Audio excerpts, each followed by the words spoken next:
My name is Dennis Dertell. I'm 25 years old. I'm from Stockholm, Sweden.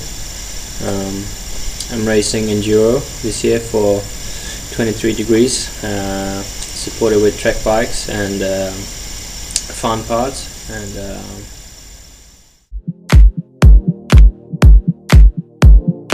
so this year I choose to ride a Trek Remedy with 29-inch wheels. I just feel very comfortable with the big wheels. I've been doing a lot of cross country the last 2 years, and I've been riding with the big wheels, and I just feel really comfortable on it, and it just feels really good. It's a bit like shorter travelage, but it's definitely good at some tracks and some parts, and I really enjoy it. So yeah. This year I will race the first one is in Ireland, and the second one is in Scotland, and then I go to France for one race, and then it's a back-to-back weekend in Spain and Italy, and I will also do a European one in Benalmádena, which is one of my favorite places to ride.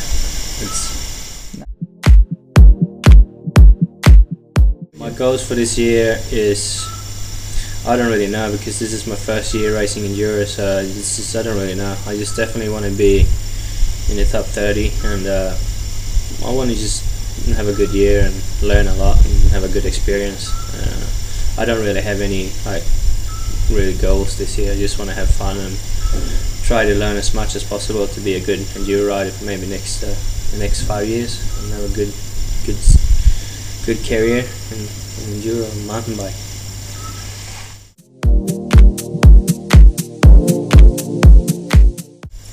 No, normally, I walk the track with my closest friends, and we normally discuss which lines would suit a riding style, and yeah, we definitely talk a lot about the lines, but normally you don't talk about lines with other riders, and if you see like your opponent standing there, you don't want to go that line. You try and do something different. You definitely don't want to show the good lines. No.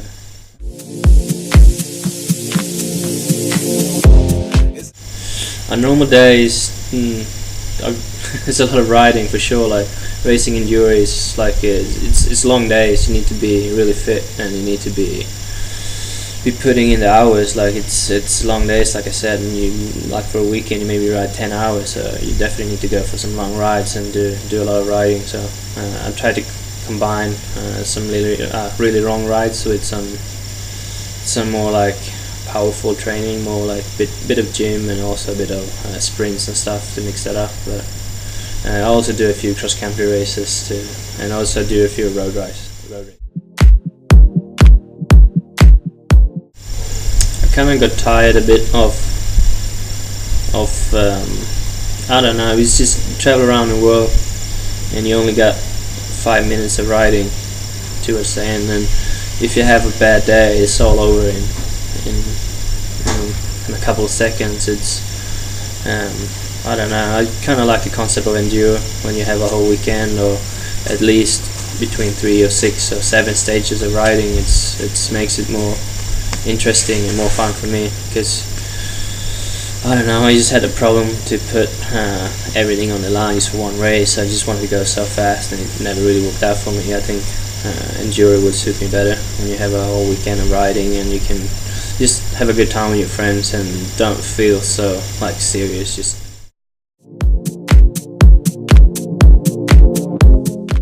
yeah, I mean, to be honest, I don't really know. When I raced downhill, I was on a 26-inch bikes, and that's pretty much anything I know racing downhill with. This is the first year I'll try something else, so it's all new for me. But I might be a bit slow in some corners, but it's like a different riding style, really.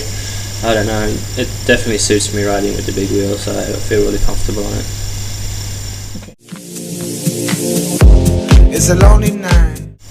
Yeah, sure. It's been definitely one of my favorite places. I've been here riding even before I was a junior. Yeah, I really enjoy this place. It's definitely one of the best places in the world to ride. It's very good. Yeah, the weather is always great, almost always great, and the tracks and the mountains and the atmosphere, the people, everything. It's nice down here. it's very different to Northern Europe. So yeah, definitely like it down here.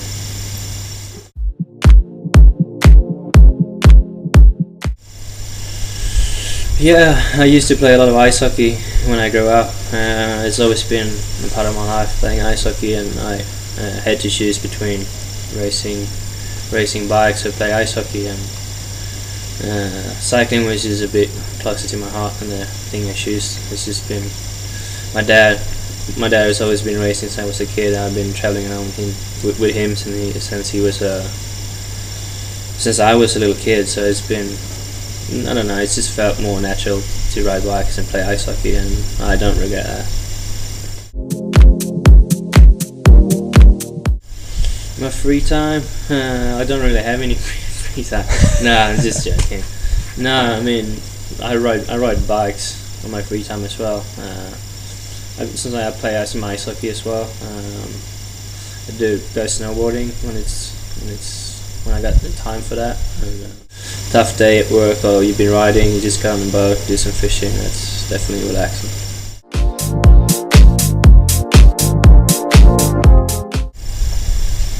I don't know, I think it's a lot of different side to that. Like, it's a lot of different riders, but I don't know. Some people are really talented and just have really easy to just go riding and just like naturals, but some people just need to put in the hard work, and I think everyone is just so different. I don't think you need to have, I guess, a strong head, because there's a lot of mental game. Even if you're a talent rider and you ride really good and fast, and you have good, you definitely need to have a strong head.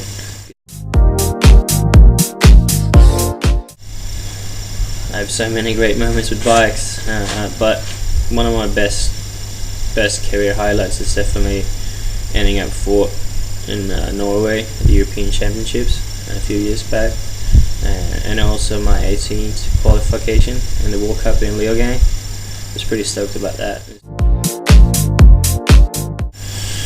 My worst one was when I was a junior riding in Maribor, and I was 18 up in the last split, and I had a pretty big crash, and I broke my foot in 2 places, and I had to be off the bike for pretty much all season. So that was pretty hard. I felt really good that year, and it was pretty bad.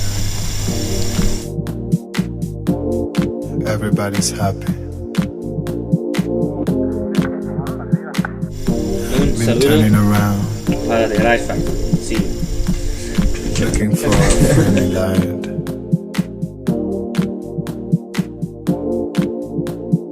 But I see nothing.